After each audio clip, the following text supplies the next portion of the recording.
Кеше Алматы облысының бас мемлекеттік санитариялық дәрігері облыс аумағында Қазақстан Республикасы президентінің Қазақстан Республикасына төтенше жағдайды енгізу туралы жарлығына сәйкес бүгіннен бастап күшіне енетін шектеу шараларын күшейту туралы арнайы қаулы шығарған болатын. Осыған орай Қарасай аудандық тауарлар мен көрсетілетін қызметтердің сапасы мен қауіпсіздігін бақылау басқармасының басшысы Нұрлан Олжабаев қаулыда көрсетілгендей аудан бойынша кейбір шектеу шараларына қатысты бірқатар сұрақтарға жауап берді. Қарасай ауданы бойынша қандай шектеулерді нақты атап айтар едіңіз? Көптеген шектеулердің ішінде, оның ішінде бірнешеуін былай айтқанда тоқтала кететін болсақ, ол ең бірінші біздің Қарасай ауданында көптеген жеке көлік азаматтардың тоқтаусыз қимылы болып табылады.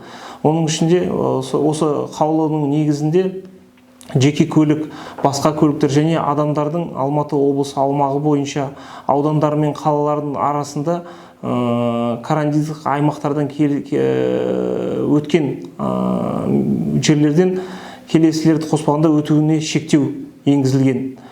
Ол бірінші кезекте шектеу шаралары кезеңде жұмыс істейтін қызметкерлер арнайы тасымалданатын ұйымдардың көліктері арқылы тасымалдануы қажет. Азық-түлік емес мақсаттағы сауда объектілерінің, бизнес орталықтарының, интернет және компьютерлік клубтардың, ойын орындарының, азық-түлік базарларының, оның ішінде тек қана ет павильондарынан басқа және азық-түлік емес базарларының жұмысын тоқтату.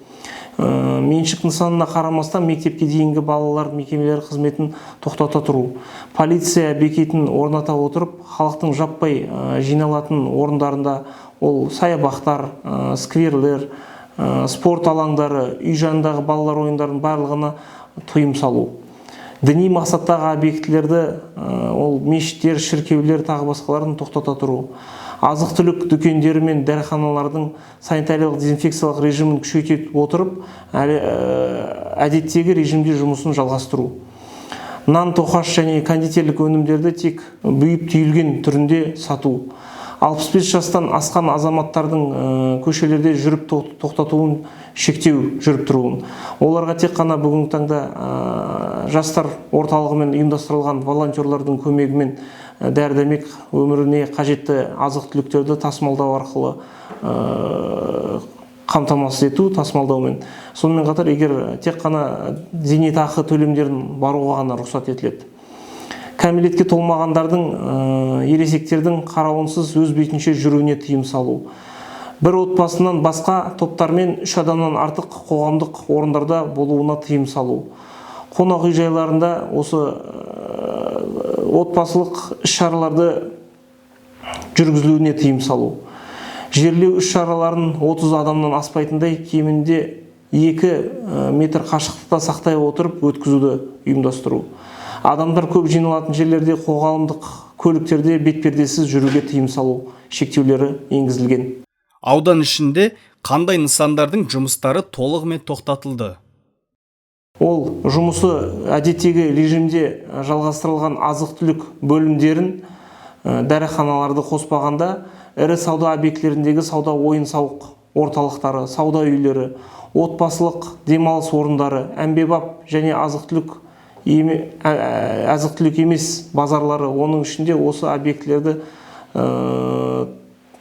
объектілердің ғимаратында орналасқан банктердің есеп айырысу кассалық бөлімшелері және басқа объектілер. Айырбастау пункттері, ол тек қана банктерде орналастырған айырбастау пункттерін қоспағанда.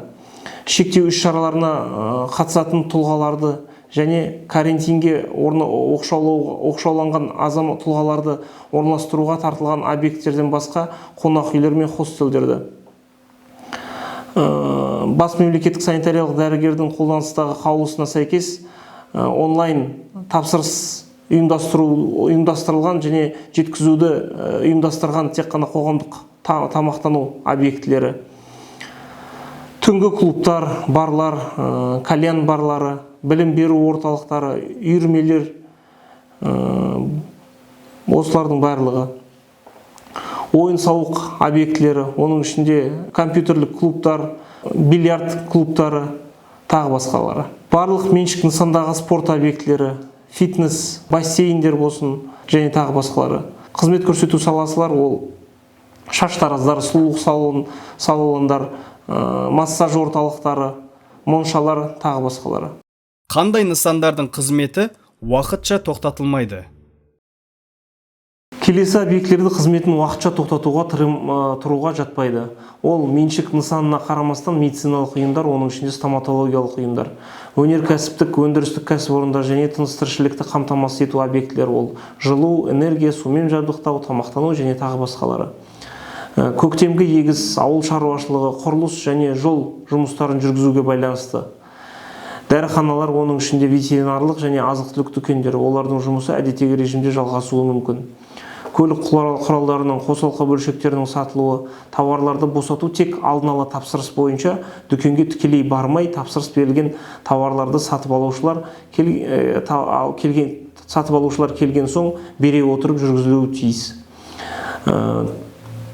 Тұқымдардың, көшеттердің, былай айтқанда минералдық тыңайтқыштардың сатылуы дәл осындай, тек қана алдын ала тапсырыс беру арқылы дүкенге тікелей бармай тапсырыс берілген тауарды сатып алушылар келген кезде бере отырып жүргізілуі қажет.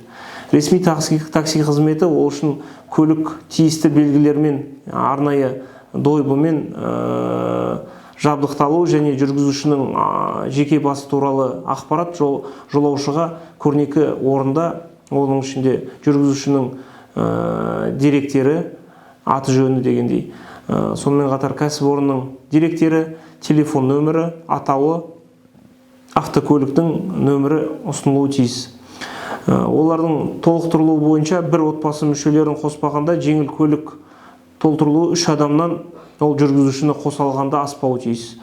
Санитариялық гигиеналық шараларды сақтау талаптарын күшейту арқылы жүргізушілер әр рейстен кейін есік тұтқаларының және салонның ішінде дезинфекциялық құралдарды пайдалана отырып ылғалды тазалау жұмыстарын жүргізу міндетті. Әрбір 3 сағат сайын ауыстырудың кезеңділігін ескере отыру қажет. Жеке қорғаныш құралдарымен қамтамасыз етілу қажет.